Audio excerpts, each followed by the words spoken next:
નમસ્તે ગુજરાત, કદાચ આપણે સાંભળ્યું જ હશે કે હેલ્થ ઇઝ વેલ્થ. આપણે તબિયત અંગે જેટલી બેદરકારી સેવીએ છીએ તેટલી કદાચ બીજી કોઈ પણ બાબત માટે નથી સેવતા. મોટે ભાગે તો તબિયત બગડે પછી જ આપણે સ્વાસ્થ્ય વિશે ગંભીર બનીએ છીએ અને આપણે એકાએક બ્રહ્મ જ્ઞાન થાય છે કે પહેલું સુખ તે જાતે નર્યા. આપણે રોજ ઉઠી શકીએ છીએ, ચાલી શકીએ છીએ, જોઈ શકીએ છીએ, સાંભળી શકીએ છીએ, તે શું ઓછું છે?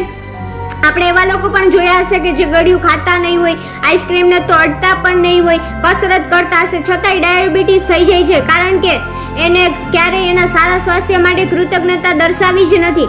તમે તમારા સ્વાસ્થ્ય અંગે ખરેખર કૃતજ્ઞતા અનુભવો છો ખરા?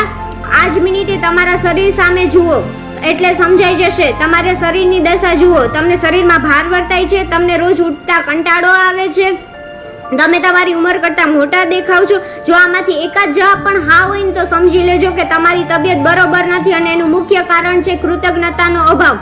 તો આજે આપણે આપણા શરીર માટે